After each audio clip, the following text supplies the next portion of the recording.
Hola a todos y todas, un gusto poder saludarles. Yo soy Angélica Timotea Izara Gómez, estudiante del curso de Ciencia 2 de la carrera de Psicología del Centro Universitario de Occidente CUNOC. El día de hoy les vengo a presentar un nuevo video sobre la investigación cualitativa enfocada en los capítulos 13 y 14 del libro de Roberto Hernández Sampieri. Espero que les guste y le presten mucha atención al video. Como bien sabemos, la investigación cualitativa es una investigación más abierta y no lleva una secuencia lineal como lo es la investigación cuantitativa. Sin embargo, Roberto Hernández Sampieri nos presenta una serie de aspectos que se ven necesarias seguirlas dentro de la realización de una investigación.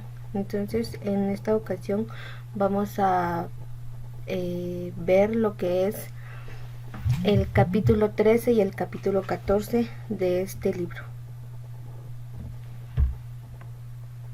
En el capítulo 13 encontramos lo que es la recolección y análisis de los datos de la ruta cualitativa. Entonces, después de que hayamos elegido la muestra, ¿qué es lo que sigue? Según el libro, esto dependerá de los objetivos que se tienen para la investigación. No existen límites ni pautas en cada etapa. El muestreo, recolección y análisis de datos son casi paralelas en esta investigación.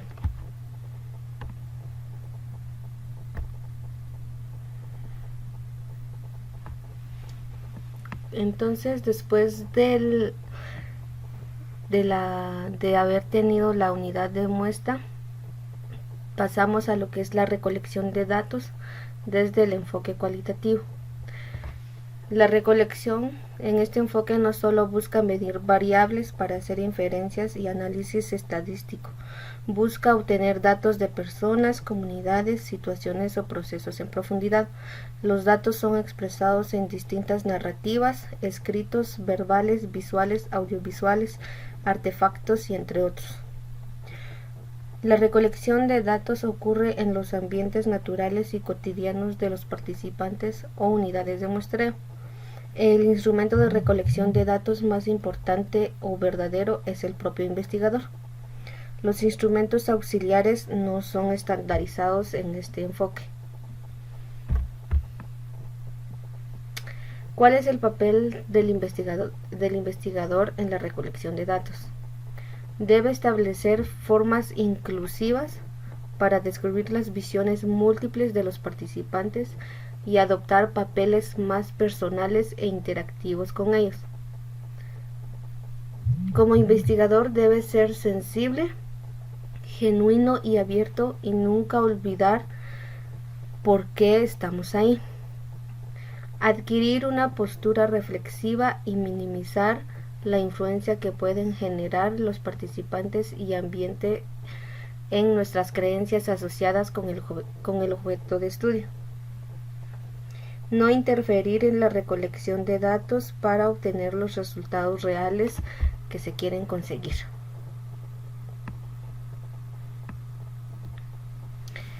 A modo de observación, Roberto Hernández Sampieri nos presenta la siguiente. En la observación investigativa no se limita a la simple vista, sino a todos los sentidos. Sus propósitos esenciales son explorar y analizar ambientes, comunidades, subculturas y los aspectos de la vida social, analizando sus significados y a los actores que la generan. Comprender procesos, vinculaciones entre personas y sus situaciones, experiencias o circunstancias. Los eventos que suceden al paso del tiempo y los patrones que se desarrollan. Identificar problemas sociales y generar hipótesis para futuros estudios. En los formatos de la observación podemos encontrar que en la inmersión inicial se puede no utilizar un formato. Después de la inmersión inicial y de saber en qué elementos enfocarse, se puede diseñar ciertos formatos, como por ejemplo las guías de observación, entrevistas y entre otros. Ahora pasamos a ver lo que es la entrevista dentro del enfoque cualitativo. En el enfoque cualitativo, la entrevista es más íntima, flexible y abierta en esta ruta. A través de las preguntas y respuestas se logra una comunicación y construcción conjunta de significados respecto a un tema. La entrevista se divide en estructuradas, que sigue el orden en que se plantea al inicio. Las semiestructuradas se basa en la guía, pero tiene la posibilidad de integrar preguntas adicionales. Y las no estructuradas o abiertas, que se fundamentan en una guía general del contenido y el entrevistador posee toda la flexibilidad para manejarla. Tipos de entrevista tipos de preguntas, en la entrevista. Según Grinnell, Williams y Unruh en 2009 nos presenta este cuadro que se basa en las siguientes preguntas.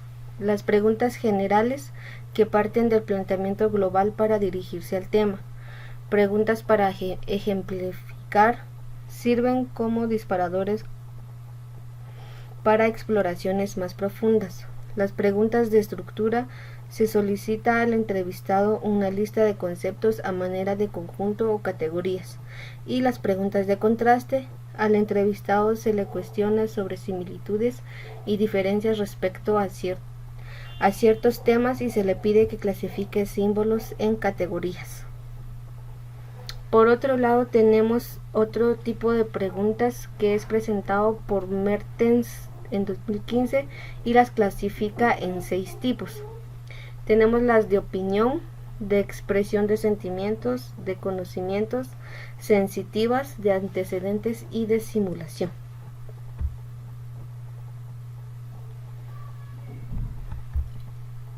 Otro método de recolección de datos es la sesión en profundidad o los grupos de enfoque, o también conocidos como los grupos focales. Este puede considerarse como una entrevista grupal. Su objetivo es generar y analizar la interacción entre ellos y cómo se construyen colectivamente significados. El centro de atención es la narrativa colectiva. Las biografías e historias de vida. Estas pueden ser individual o colectiva y se suelen usar entrevistas a profundidad, revisión de documentos y artefactos personales e históricos.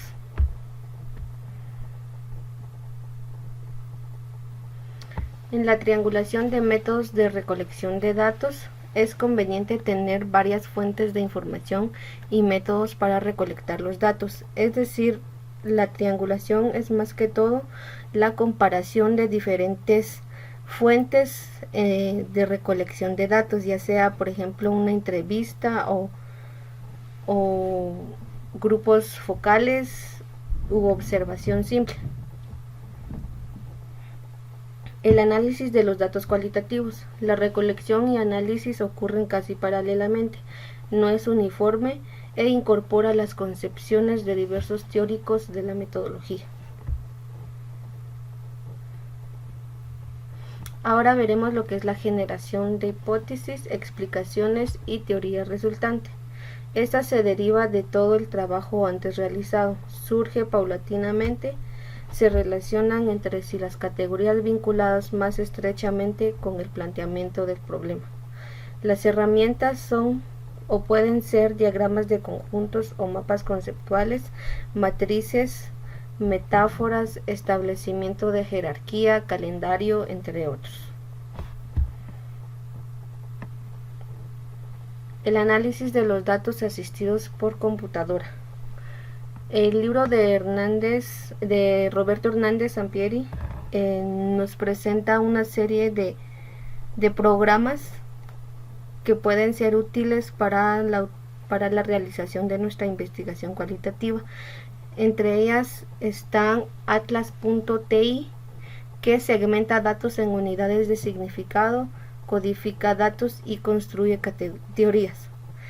Tenemos el que se llama Ethnograph, para identificar y recuperar textos de documentos. También está En Vivo, que es útil para construir grandes bases de datos estructuradas jerárquicamente. Se pueden agregar documentos para analizarlos.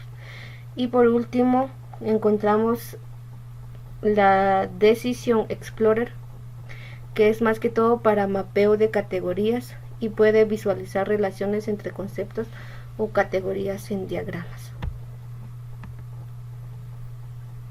Evaluación de la calidad o rigor del estudio cualitativo. Encontramos la dependencia, que es una especie de confiabilidad cualitativa, equivale al concepto de estabilidad.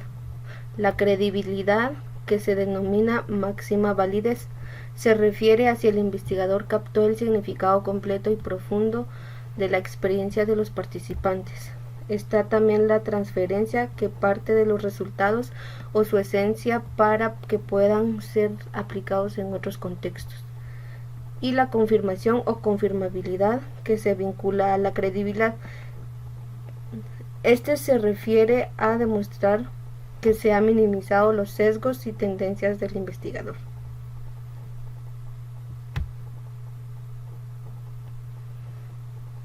Muy bien, ahora pasamos al siguiente capítulo, que es el capítulo 14, y en ella se encuentra la elección del diseño o abordaje de la investigación en la ruta cualitativa. En este capítulo nos presenta más que todo los tipos de diseños que existen en la ruta cualitativa. Entonces dice cuáles son los diseños básicos de la investigación cualitativa. Tenemos lo que es la teoría fundamentada, diseños etnográficos, diseños narrativos, diseños fenomenológicos, diseños de investigación y acción.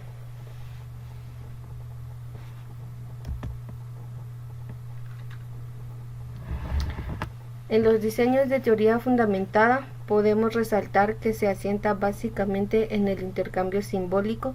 Su propósito es inducir teoría basada en datos empíricos y se aplica en áreas específicas. Es especialmente útil cuando las teorías disponibles no explican el fenómeno o el planteamiento del problema, o cuando no cubren a los participantes contexto o muestra de interés. Se trabaja de manera práctica.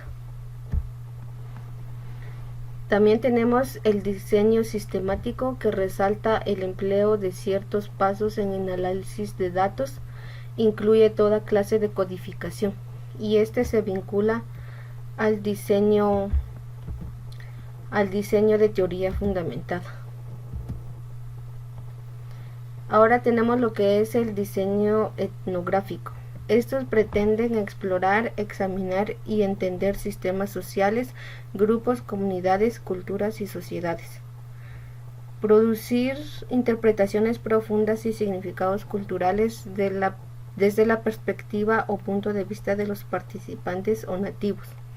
El propósito es describir y analizar lo que las personas de un sitio, estrato o contexto determinado hacen usualmente, así como los significados que le dan a ese comportamiento realizado en circunstancias comunes o especiales.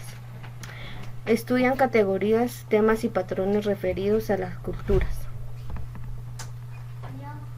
Como siguiente tenemos los diseños narrativos. Estos pretenden entender la sucesión de hechos, situaciones, fenómenos, procesos y eventos donde se involucran pensamientos, sentimientos, emociones e interacciones a través de las vivencias contadas por quienes los experimentaron. Puede referirse a biografías o historias de vida, pasajes o épocas de sus vidas y uno o varios episodios, experiencias o situaciones vinculadas cronológicamente.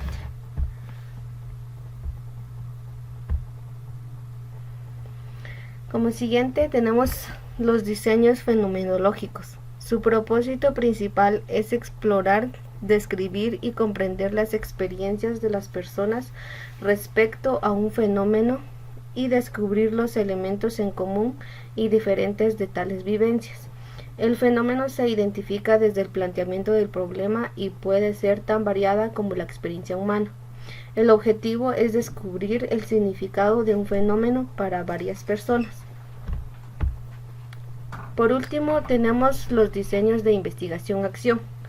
Su finalidad es resolver problemáticas y mejorar prácticas concretas. Se centra en adoptar información que guíe la toma de decisiones para programas, procesos y reformas estructurales. Destacan 3 perspectivas: la visión técnico-científica, deliberativa y la emancipadora.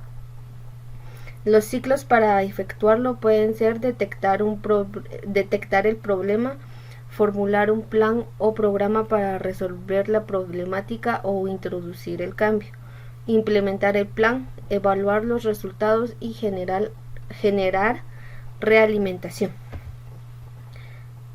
Eso es todo por hoy. Muchas gracias por su atención.